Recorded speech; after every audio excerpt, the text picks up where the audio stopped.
Olá, eu sou Marcos Leonel e esse é o Giro Podcast.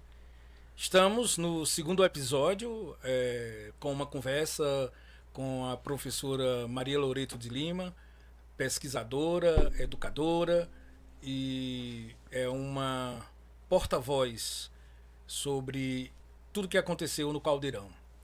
Além de ligada diretamente por laços familiares com integrantes do Caldeirão, integrantes importantíssimos, ela desenvolve uma pesquisa muito apurada sobre todos os acontecimentos. Tem feito várias entrevistas com os remanescentes e uma pesquisa bem detalhada. Já escreveu 2 livros sobre o assunto. O primeiro foi José Lourenço, o Beato Perseguido, de grande repercussão, entre pesquisadores inclusive. E o segundo é o Caldeirão, o silêncio dos remanescentes e a redescoberta da verdade. Exatamente a redescoberta, porque muita coisa ainda não foi dita sobre o Caldeirão da Santa Cruz do Deserto, embora muitas inverdades tenham sido espalhadas sobre o Beato José Lourenço. E a professora está escrevendo um 3º volume dessa trilogia e vamos conversar sobre isso. Esse é o Giro Podcast, em parceria com a TV Web Carrapato Cultural. Seja bem-vinda, professora Maria Loreto. Muito obrigada, bom dia a todos. É um prazer imenso estar sendo novamente entrevistada sobre esse assunto, né, que muito nos enriquece ao falar, porque a gente entende o interesse da comunidade e isso favorece também a publicação, a divulgação de uma história muito importante no Cariri. Bom dia, Marcos Leonel. Professora, bom dia. Estamos aqui com uma satisfação imensa de tê-la aqui no nosso Giro Podcast. Só engrandece essa marca. Professora, para quem não tem o conhecimento mais detalhado do que é o Caldeirão da Santa Cruz do Deserto, como a senhora poderia fazer um resumo disso? Olha, o Caldeirão da Santa Cruz do Deserto, ele foi, é necessário que a gente também coloque, ele foi antecedido por uma outra comunidade liderada pelo Beato José Lourenço, o sítio Baixa Dantas, né? Essa comunidade, ela teve origem nos anos de 1894, né? Quando ele chegou aqui no Juazeiro muito jovem, com 20 anos, e com 22 anos ele foi chamado pelo Padre Cícero e já foi passado para ele essa obrigação de cuidar daquelas pessoas que não tinham abrigo, que não tinham alimentação, né? E que não tinham uma convivência comunitária. Esse chamamento do Padre Cícero era exatamente por ele receber muitas pessoas que pediam emprego. E como ele não tinha, né, ele encaminhava todos para essa localidade que era um sítio no Crato, arrendado também pelo Padre Cícero. Em 1914, o Beato já começou a sentir a perseguição, quando houve a guerra, né, entre o Juazeiro e Fortaleza, a queda dos governos da época, né, que era justamente o governo Accioli, né, que estava se manifestando a favor do Juazeiro. Então, nessa época, o Caldeirão, o sítio Baixa Dantas, ele não foi invadido, né, totalmente, mas passaram por lá tropas, né, e destruíram parte do patrimônio. Então ali já se sentia, né, que o trabalho do Beato José Lourenço era um trabalho que iria incomodar as autoridades, pois se tratava de moradia, de trabalho e de alimentação. Então essa comunidade ela cresceu de uma forma que chamou muito a atenção e sem contar com conversas que antecedessem ao evento, tomaram, né, a posse, né, porque até então ele estava com a posse das terras, que ele estava fazendo produzir tudo, e colocaram todos aqueles para fora daquela localidade em um intervalo de 48 horas. Então tudo ficou aí, não houve uma indenização. E nesse período, ciente dessa situação, depois que aconteceu, ele não foi avisado com antecedência, me refiro ao Padre Cícero. O Beato foi chamado pelo Padre Cícero e o Padre Cícero foi e disse para ele ir para o Caldeirão, que era também uma terra que ele estava em testamento passando para os padres salesianos, né? Também no município do Crato. Nessa época, já se contava 1926. Severino Tavares, meu avô, seu bisavô, já estava na região do Cariri. Já havia chegado no Juazeiro, já estava trabalhando nos trilhos da estação ferroviária, juntamente com um dos irmãos de Lampião, né? Dentro desse contexto, o padre Cícero chamou Severino Tavares e disse: gostaria que você acompanhasse José Lourenço. E assim ele o fez. Foi para o Caldeirão no dia 1º de janeiro de 1926. Estamos vivendo o centenário, né, do Caldeirão da Santa Cruz do Deserto. Era tudo muito fechado, a mata fechada, e eles iam manualmente abrindo as veredas, abrindo as estradas. Como eu vou definir o Caldeirão? Eu vou definir o Caldeirão como uma comunidade diferenciada, né? Uma comunidade que apresentou resultados pelo trabalho coletivo. Uma comunidade que sentiu na pele que aquilo que o governo não quis fazer, eles, em união, conseguiram fazer. Nós estamos vivendo na campanha da fraternidade justamente a temática moradia, né? Então, eu defino o Caldeirão como o lugar de moradia e abrigo para todos, né? Munido da alimentação, do trabalho e nutrido, né? Eu digo que era uma nutrição diária da fé, da oração, né? Que não eram pieguices. É bom que se frise isso. As pessoas que conviviam, né, como seguidores do Beato José Lourenço, eles não eram coitadinhos, né? Eles não eram piegas, eles não eram mendigos. Eles eram pessoas que, oriundos de vários estados, vinham à procura de emprego. Então, lá eles encontravam o emprego, encontravam a moradia, porque eles mesmos construíam suas moradias e tinham aquela devoção pela Santa Cruz do Deserto. O que significava Santa Cruz do Deserto? Primeiro foi um símbolo, né, que o padre Cícero deu ao beato, para que ela fosse venerada, pois ali, na época da catequese, né, dos jesuítas, havia morrido 2 jesuítas, padres jesuítas, irmãos Jessé e Josué, ao pé de um cruzeiro antigo que lá existia, colocado pelos próprios jesuítas, né? Então, o padre Cícero orientou o beato que futuramente ele fosse cuidando em construir uma igreja ali, e queria justamente naquele local. Nesse período, o trabalho foi avançando. Severino Tavares assumiu um papel importantíssimo. Severino Tavares, ele era o andarilho de toda aquela comunidade, né? Ele saía estado por estado, cidade por cidade, fazendo a pregação do Velho Testamento, né? Do antigo evangelho, onde pregava a palavra de Deus Pai Todo-Poderoso. Nessa pregação, ele envolvia uma fala de caráter social. Essa fala, ele questionava por que o governo, que era o Getúlio Vargas, né, por que o governo não cuidava da pobreza, que aquela desigualdade ela já estava em um número bastante elevado em todo o país. Essa fala chamou a atenção, né, das Forças Armadas, e Severino Tavares passou a ser muito perseguido, sendo preso várias vezes em vários estados, torturado, né, mas ele não se inibia, né?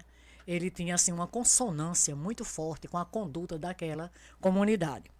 Enfim, vieram pessoas de vários estados, Maranhão, Piauí, o Rio Grande do Norte, em 1931 até 32, Rio Grande do Norte se fazia presente com 75% daquela população, né? Foi um dos estados em que Severino Tavares mais frequentou, né, e fez uma divulgação esplêndida. De lá veio uma senhora, uma jovem, né, por nome de Marina Gurgel, professora formada naquela época, né? E ela, ao chegar no Caldeirão, veio ela com 2 amigas e um irmão. Ela se apresentou ao beato e falou, né, da condição dela de colaborar com aquela comunidade. E o beato disse, assim ouviu o senhor Moisés, que também era do Rio Grande do Norte, quando o beato disse: eu sou analfabeto, mas eu quero que todos aqui aprendam a assinar o nome. E instituiu naquela época, de forma democrática, ia quem quisesse às noites para um determinado local aprender a fazer o nome. Então, a gente percebe o quanto o beato era desenvolvido nessa questão também de desenvolvimento humano. Ele não admitia que as pessoas ficassem sem aprender e sem fazer uma leitura do mundo. Foi uma experiência e tanto, né? Exatamente. Nesse período, o Nordeste passou por uma seca triste, né? 1931, 1932. E ele, o beato, foi chamado pelo Padre Cícero e o Padre Cícero disse a ele: você vai plantar na Serra do Araripe abacaxi e mandioca e palma de gado. Nós iremos enfrentar um período muito difícil, vai ser uma das maiores secas que vai acontecer. E ele chamou todo aquele pessoal, né, que eram muitas famílias, inclusive na terceira produção que a gente está fazendo, nós iremos apresentar estatísticas que se aproximam da realidade, né? Então ele chamou todo o pessoal e disse: nós vamos dividir o grupo e vamos fazer esse trabalho de plantio, né, porque nós vamos ter uma seca muito grande. E assim aconteceu. Ele alimentou todo o pessoal e o pessoal que chegava, porque o Padre Cícero também havia dito: nós vamos dobrar essa população aqui, porque à medida que forem chegando, eu vou encaminhando para cá. Assim aconteceu, de tal forma que a produção, ela também saía para o campo de concentração no Muriti, no município do Crato, encaminhado pelo Beato Zé Lourenço.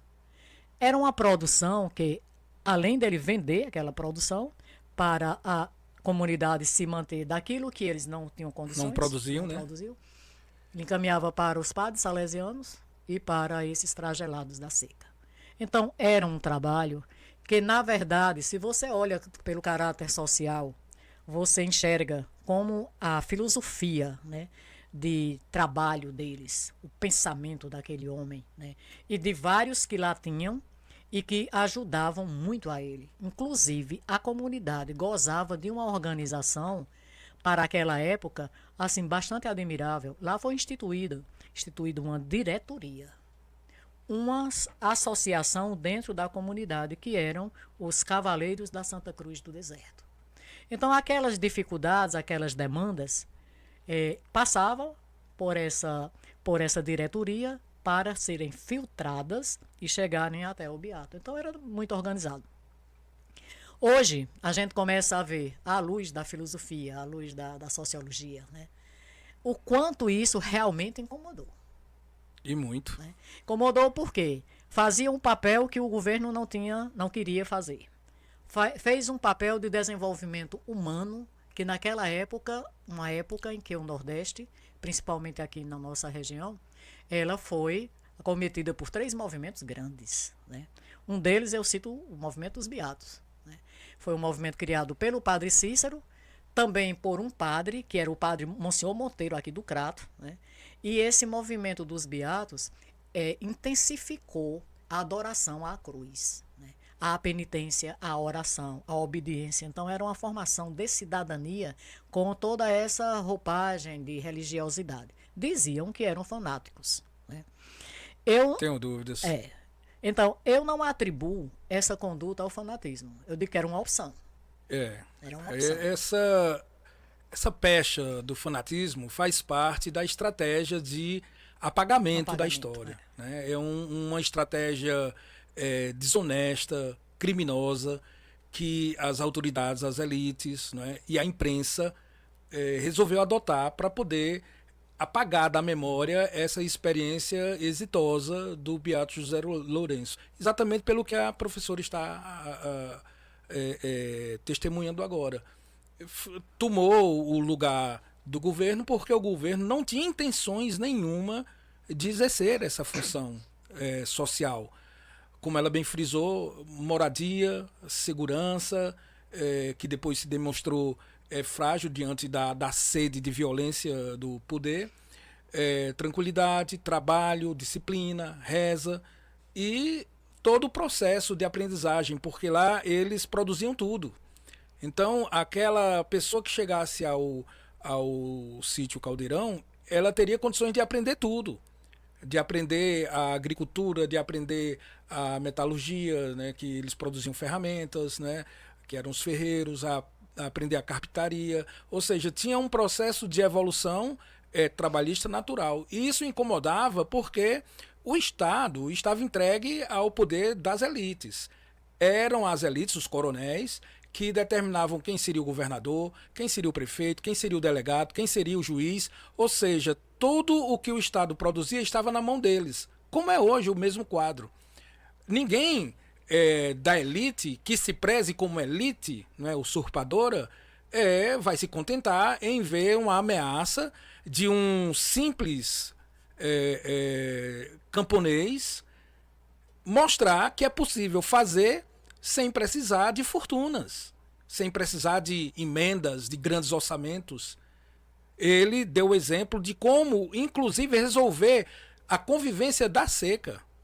Como ela acabou de afirmar, eles deram suprimentos aos flagelados, distribuíam para os salesianos, ainda vendiam uma parte da produção para poder comprar o que eles não produziam, e não circulava dinheiro dentro do caldeirão, não existia o capital, não existia o desejo de riqueza, embora muitas narrativas tivessem sido criadas, né, no intuito de desmerecer, de criar falsas impressões sobre a conduta do Beato.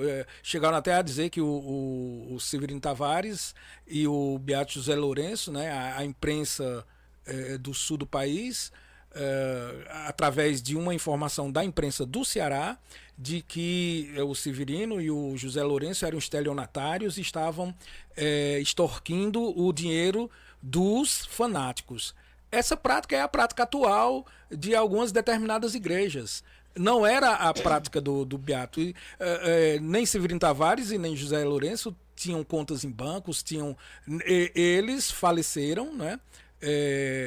Um assassinado, outro de doença natural, sem que tivesse sido comprovada a riqueza de nenhum deles, né? O Severino Tavares, ele não era um qualquer.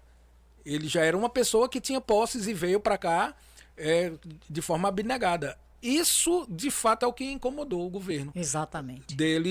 Do Beato dar o exemplo de que o povo poderia fazer de forma organizada. Né? Olha, imagina naquela época o Beato negar a circulação de bens, né?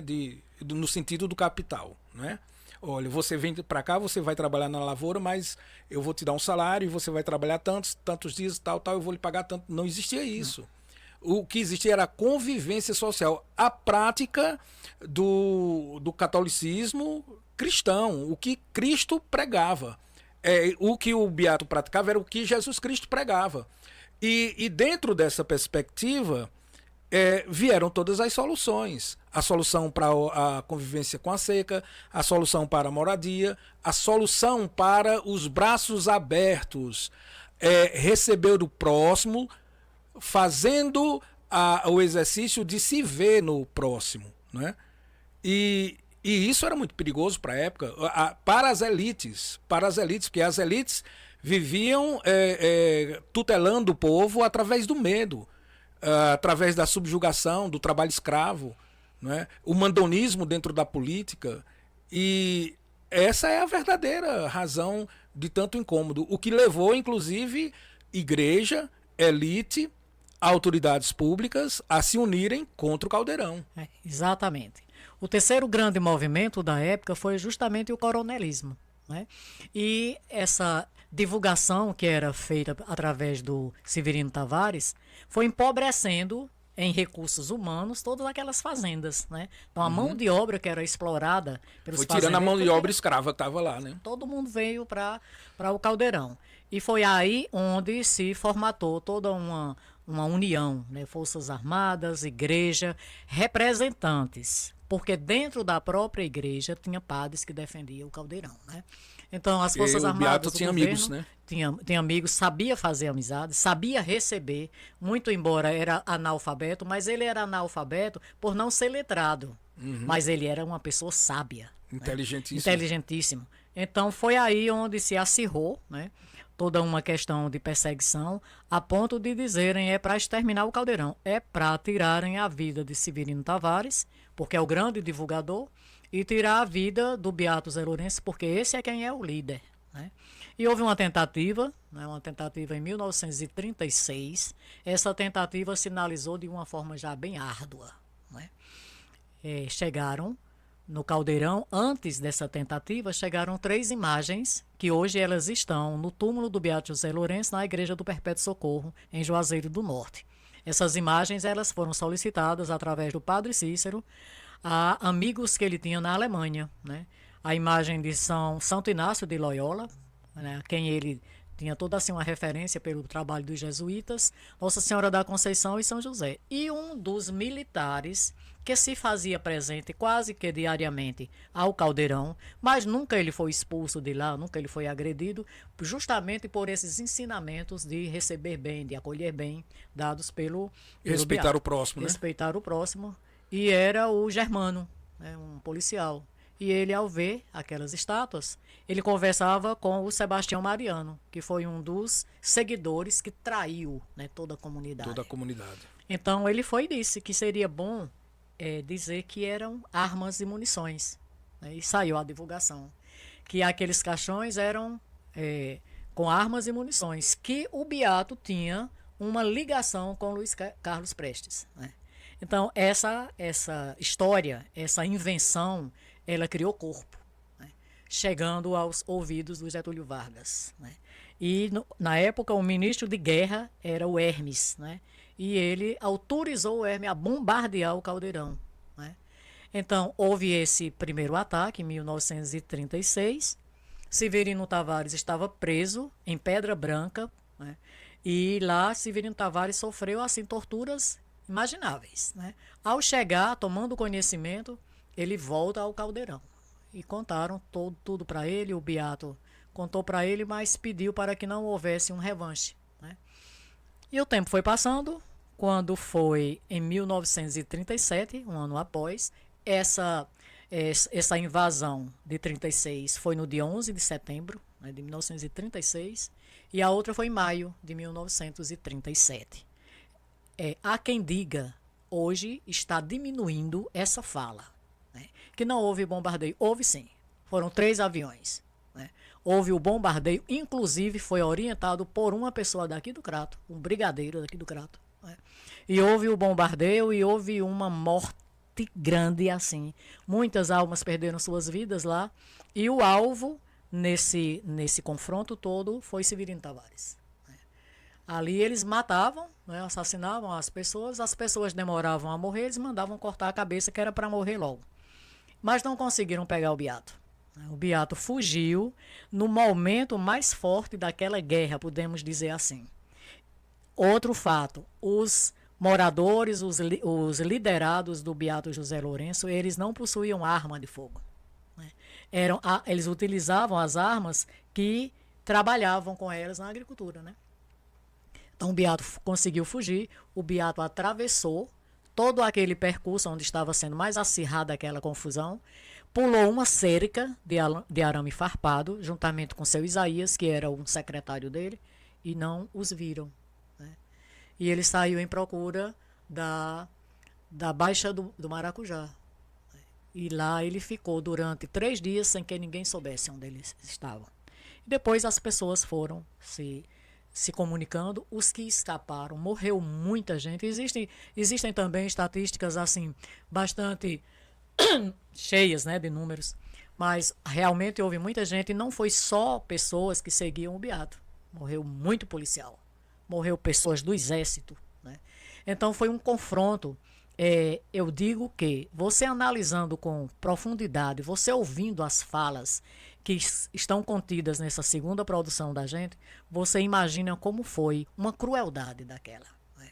Determinada pelo governo. Né? Carnificina, né? Carnificina. Massacre. Foi um massacre que eu considero que foi um dos maiores do Brasil, se não o maior.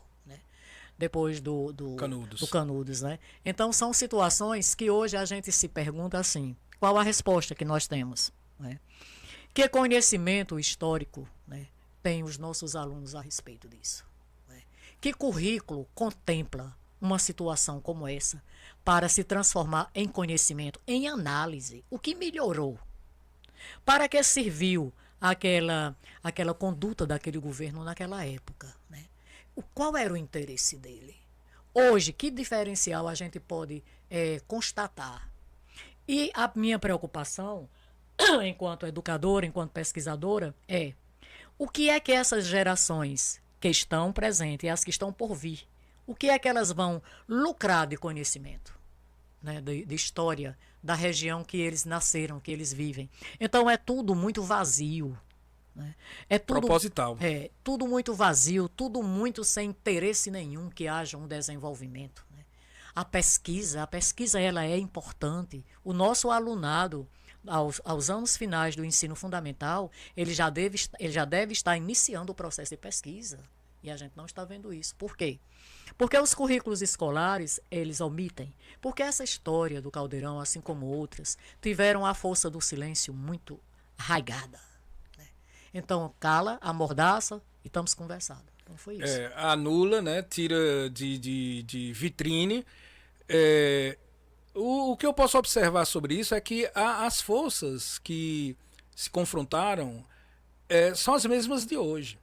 O povo oprimido, como sempre, né? O povo usado, como sempre, o povo manipulado, como sempre, e as forças que compõem o poder.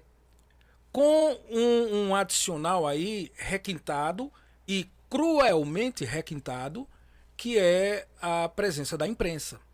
A imprensa fez um papel de moleque, a intelectualidade maligna, que fez com que o povo entendesse que aquilo que aconteceu no Caldeirão foi uma tentativa política de subverter o regime. Não é nada disso, não. O Caldeirão, ele faz parte do processo de sagração de um território que começou aqui com o padre Biapina. Chegou aqui operando assistência, construindo cemitérios, açudes, casas de caridade, fazendo um trabalho de evangelização de um cristianismo que era alheio à igreja do momento. A igreja do momento passava por um processo de transformação. Era uma transformação do neoplatonismo se aproximando do poder, um processo chamado de romanização, em que ela se fiava a academia, né, que distribuía as manipulações ideológicas, né, porque a academia ela era tutelada pelo poder, pelo capital. Né, e esse processo todo de anulação, ele reflete nos dias atuais. Muitas vezes a pessoa analisa o fenômeno do Caldeirão e imagina que aquilo ficou no passado. Não é passado, ele se desdobra ao presente. Ele ainda hoje incomoda, ainda hoje é possível você encontrar pseudos intelectuais, deixa eu frisar aqui, pseudos intelectuais, que ainda defendem as mesmas teses que a imprensa tornou viva naquele período. Ainda existe um preconceito imenso nas sociedades caririenses em relação ao Caldeirão da Santa Cruz do Deserto. Ainda existem aqueles que resistem a um esclarecimento histórico do que de fato aconteceu, porque é exatamente a repetição do que está acontecendo hoje, é o que aconteceu há um tempo atrás. Não os mesmos personagens, mas as mesmas forças. E isso continua incomodando as elites, que são donas do capital, que se apropriam do orçamento público para benefício próprio, através de inúmeras oportunidades. Aqui o tema não é esse, mas eu vou citar. E a questão do poder das religiões, no caso a igreja. Como a professora citou, nem todos, mas as bolhas que decidem, que tomam as decisões, elas utilizaram essa, digamos assim, vestiram essa indumentária do poder, né? E isso é história. Isso, ao analisarmos o Caldeirão hoje, ao fazermos uma reparação histórica do Caldeirão hoje, nós não estaremos aqui culpabilizando para séculos sem fim o papel de ninguém individualmente. São forças que precisam ser esclarecidas para que isso não se repita novamente. Acontece que o que aconteceu no Caldeirão está se repetindo em outras esferas. Agora, muito mais sutilmente, com o processo de desmaterialização. Toda a campanha de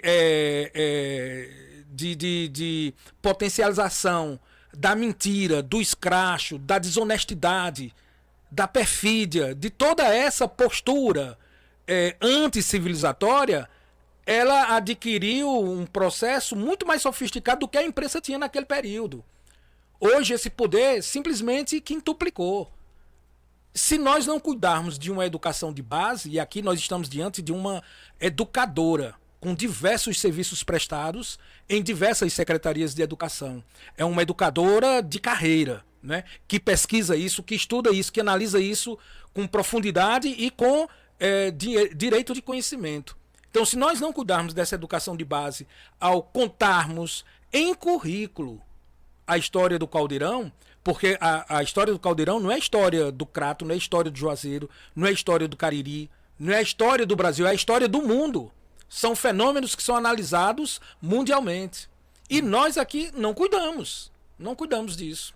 A propósito dessa análise que está se estendendo, está com 2 meses que a gente encaminhou os 2 exemplares de nossas produções para a Universidade Católica em Santiago, no Chile, né? Porque lá eles estão começando a fazer um trabalho de estudo em cima de comunidades diferenciadas. Quando houve, só continuando, quando houve a chacina, né, que foi realmente assim uma devastação, né? Pessoas voltaram para os seus estados, né? Pessoas se esconderam, e terminou aquele período, terminou assim, a maior violência, né? Terminou eles indo novamente se agregando. Beato foi encontrado, né? Voltou, os padres salesianos o chamaram para que ele retomasse, né? Ele retomou e de imediato, porque o Beato ele tinha uma familiaridade com a terra, né? Que era admirável, né? Os próprios inimigos, porque eles eram eles eram inimigos do Beato. O Beato não era inimigo deles. Admiravam aquela habilidade que ele tinha, né? Então, com 1 ano e 8 meses, todo o processo de reestruturação já estava iniciado, os salesianos expulsaram de lá. Novamente, né? 24 horas vocês têm que sair e tal. Padre Cícero já havia falecido, né? Então, ali foi um momento de muita dificuldade para todo aquele pessoal. Mas o Beato tinha amigos, ele tinha amigos, e ele tinha amigos no estado do Pernambuco, né? E um dos amigos dele veio, né, soube de toda a história, conversou com ele, o doutor Holanda, né, um grande advogado na época, e disse a Zé Lourenço, eu tenho onde você ficar, né? E o Beato tinha suas economias, por conta das produções, né, e ele foi e comprou terras no Exu, que é justamente o sítio União, né? Não eram tantas terras como era o Caldeirão, como era o Baixa Dantas. E para lá ele foi. E sempre eu faço referência à forma como o estado do Pernambuco recebeu o Caldeirão. Recebeu os seguidores, recebeu aquela comunidade, o Beato. Recebeu com honrarias, né? Quem recebeu o Beato foi o juiz, né? As Forças Armadas, representantes do Exército, se deslocaram para receber o Beato. De reconhecimento que eles tinham por aquele trabalho que o Beato fazia, né? Então, o que foi que aconteceu? Ele se instalou, né? E vários amigos, ele construiu novamente ali, novos amigos, e a polícia disse, os comandantes da época disseram para o Beato, aqui ninguém mexe com você. E colocaram à disposição do Beato, próximo à residência dele, 2 policiais, diuturno, né? Para que ninguém encostasse. Ele foi vizinho do Januário Gonzaga, pai de Luiz Gonzaga, de quem foi grande, se tornaram grandes amigos.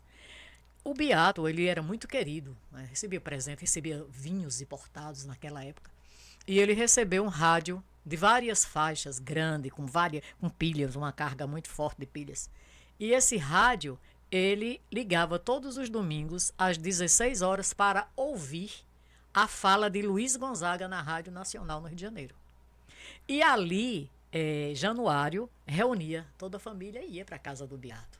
Então era uma convivência bastante diferenciada que o estado do Pernambuco proporcionou, né? Era sítio Era um União, outro estágio. era outra situação. Eram outras pessoas, outras condutas, né?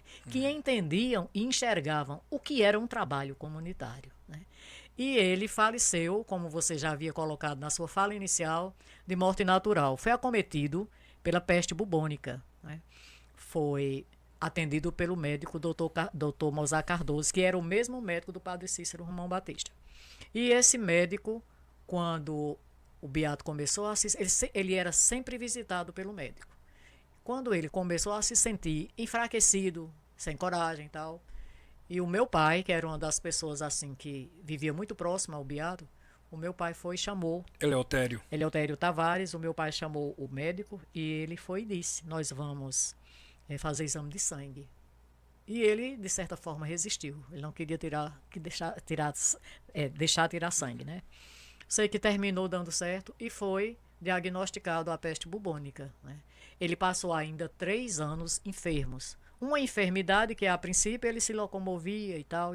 E depois ele se acamou mesmo e faleceu dessa peste bubônica.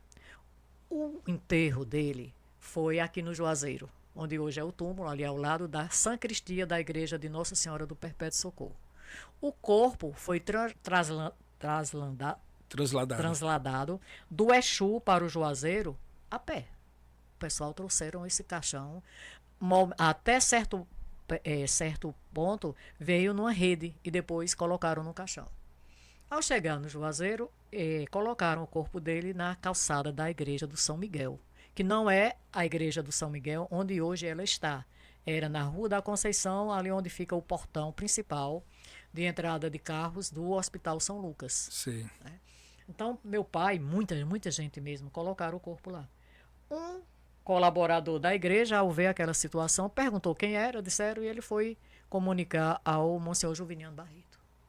E o Monsenhor Juviniano Barreto foi mandar retirar o corpo do Beato José Lourenço, com dizeres, né, bastante agressivos, onde acusava o Beato, esse negro bandido. Né? E eles silenciosamente tiraram o corpo, levaram para a casa de meus pais, que era quase em frente, e lá ele foi velado. E foi enterrado no Socorro, como a gente já colocou. Depois que fizeram o túmulo, que trouxeram as imagens, a perseguição aumentou. Né? Então queriam a todo custo tirarem aquelas imagens de lá. Né? E teve momentos que precisava dos próprios seguidores do Beato serem vigias, né, diurno daquele túmulo, para não tirarem as estátuas. Padre Murilo, né, Monsenhor Murilo de Sá Barreto, chega no Juazeiro como auxiliar. E com o falecimento do padre oficial, o padre Murilo assume. Quando o padre Murilo assumiu, o meu pai procurou o padre Murilo e contou para ele a história. E o padre Murilo, eu vou usar assim um termo bem popular, ele comprou a briga. Ele disse: olha, Eleutério, ninguém vai mexer com as estátuas, ninguém. E assim ele fez. Até hoje a gente deve assim essa decisão, porque foi muito forte. Né? Ele foi contra os ditames de alguns representantes da igreja. Representantes fortes. Representantes fortes, a exemplo do bispo. Uhum. Né? Ele disse: não, que ninguém mexe. E até hoje nós estamos lá com o túmulo muito bem cuidado por nossos sobrinhos, pelo seu irmão Sandro, pela sua prima Edna, com todas as imagens, a Santa Cruz lá está lá. Quem quiser só nos comunicar, que a gente abre com todo o prazer para que haja assim essa visualização daquele ambiente que transmite paz, ao mesmo tempo que transmite força e coragem. Que uma das coisas que o meu pai contava e todos os outros que a gente teve oportunidade de entrevistar era que o Beato dizia assim: sejam humildes, porém não submissos. Forte, então é muito forte. Né? E assim a gente está caminhando. Eu devo também assim um agradecimento muito forte à rede universitária, ensino superior. O meu pai tinha uma resistência muito grande, em falar sobre a história do Caldeirão, porque o meu pai foi preso. Meu pai sofreu muito na prisão, né, em Fortaleza, juntamente com outros seguidores, né? E ele sabia o que poderia lhe causar ainda, né, se ele comentasse tudo. Então ele A se calou. perseguição era muito Era grande. muito grande. Nós, filhos, a gente não falava, nós não sabíamos o que tinha sido, o que aconteceu no Caldeirão. E um certo dia ele começou a receber visita de imprensa, imprensa do Sul, imprensa de Fortaleza, e recebeu a visita da socióloga Luitgarde, muito jovem ela. E ela foi e perguntou, ele disse que não falava, não tinha nada a falar sobre o que passou, né? Mas ela foi insistente. Ela foi insistente, insistente, e ele começou a conversar com ela, juntamente com Daniel Valque, que era um grande pesquisador, com o professor Boaventura, o doutor Geraldo Menezes Barbosa, e foi, né? E ele foi se abrindo, né? E aí ela foi e disse, converse com seus filhos, né? Foi quando ele começou a conversar com a gente, explicar realmente o que havia acontecido, né? Por que eu falei no campo universitário, acadêmico? Porque quando o Teodoro chegou para ser um dos reitores do início da Universidade Regional do Cariri, ele procurou o papai e perguntou, né? Meu pai explicou, ele disse, nós vamos fazer um simpósio internacional. E esse assunto vai para o simpósio. E foi dito e feito, né? E daí a gente começou a perceber que algumas janelas iam se abrindo, né? Hoje eu já considero que são portas que se abrem. Porque chegando à universidade, a universidade ela tem extensão, né? Embora precise ser cada vez mais intensificado isso aí. Então hoje a gente deve, né? Já fiz várias apresentações do material, já conversei com algumas universidades e vou estar indo para o Rio de Janeiro no mês de setembro, né? O simpósio que vai haver, que é justamente sobre a campanha da fraternidade, moradia. E nós vamos apresentar o assunto Caldeirão como a moradia de todos, né? Um receptáculo. Então, é um receptáculo, vai ser na universidade, na PUC, né? Pontifícia Universidade Católica. Então, isso nos deixa, eu acredito que você também sente que você é família, né? Você é bisneto de Severino Tavares, isso nos deixa assim muito contentes, né? Da gente ver que está começando, né? Está começando. E a divulgação, aqui eu quero agradecer esse espaço, a divulgação é a maior ferramenta, né? Para que se faça todo esse conhecimento. Essa é uma necessidade premente. Não podemos perder mais tempo fazendo o trabalho de obscurecimento, de apagamento, de anulação da história. Isso é um assunto extremamente importante. Agora, professora, me fale um pouco dos livros, né? A senhora está compondo uma trilogia sobre o Caldeirão. Me fale um pouco como foi a composição já desses dois livros e sobre o que eles tratam necessariamente. O primeiro volume, ele foi à luz de todo o início de uma entrevista com o meu pai, né? Então tudo começou ali, quando ele começou a me explicar e tudo, mas ele sempre dizendo assim, tenha muito cuidado quando for escrever, né? A gente percebia que ele ainda estava tocado por muito medo, né? Que a palavra é essa. E comecei a fazer entrevistas. Inclusive viajei com o pesquisador Sandro Leonel, nós fomos para o Rio Grande do Norte, onde a gente entrevistou a família de Moisés Alves, que foi um dos que criou a Irmandade, né? Dos Cavaleiros da Santa Cruz do Deserto. Muito bonito isso, né? E esse primeiro volume, ele traz toda a história, né? Dentro de uma perspectiva de vem mais. Vem mais. Aqui não existe finalização porque nunca vai existir. A história do Caldeirão, quanto mais a gente vai se aprofundando, mais ela vai trazendo nuances, né? Que faz a gente descobrir que ali tem mais, ali tem outra situação, né? Então esse livro, ele é inicialmente uma chamada de atenção dentro de um processo educativo, né? E dentro de um processo filosófico, né? Esse livro, ele foi assim muito gratificante, porque foi uma receptividade inesperada. Nós já fizemos a 3ª edição e todo mundo já muito interessado e tal.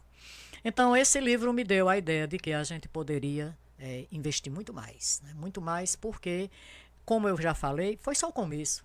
Aqui não tinha a representatividade numérica de muitas pessoas que conviveram com ele e que gostariam de falar, porque nem todos queriam falar, né?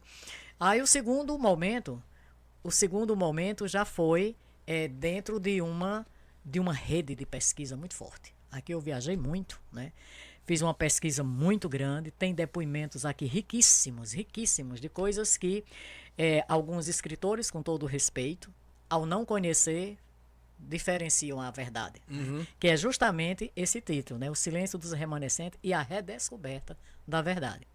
O terceiro livro, ele vem mais com estatística. E ele vem consolidando já pensamentos na linha de comportamento, de desenvolvimento humano. Ele traz mais essa questão educativa mesmo, né? Então, eu estou muito feliz com esses livros e vou continuar escrevendo, escrevendo, escrevendo. Esse é o Giro Podcast, hoje com a professora Maria Loreto de Lima, escritora, pesquisadora, educadora, né? Aqui nós não nos ligamos muito à questão de apresentação de currículos, porque nós preferimos a prática, né? Porque existem currículos que não têm prática.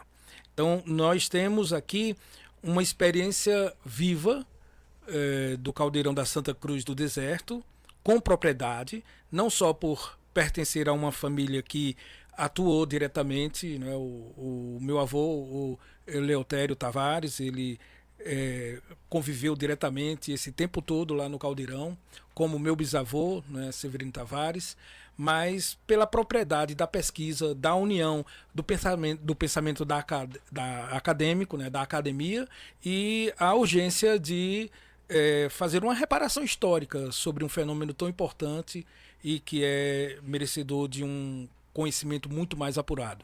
Eu queria só lembrar que nos próximos episódios nós entrevistaremos os organizadores do primeiro seminário sobre o Caldeirão, que acontecerá esse ano, e a professora Loreto é uma das principais, né, convidadas como conferencista, e virão grandes nomes aí. Teremos um episódio só sobre esse seminário.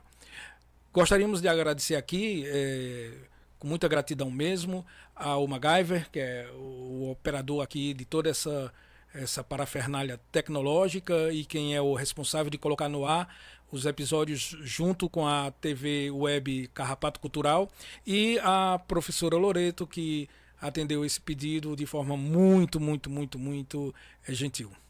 Eu que agradeço ao MacGyver, não conhecia, é um prazer muito grande, né? E sempre que for assim oportuno, eu vou estar sempre à disposição para tratar sobre o Caldeirão. Muito obrigado a todos que estão nos acompanhando aqui. Até o próximo episódio.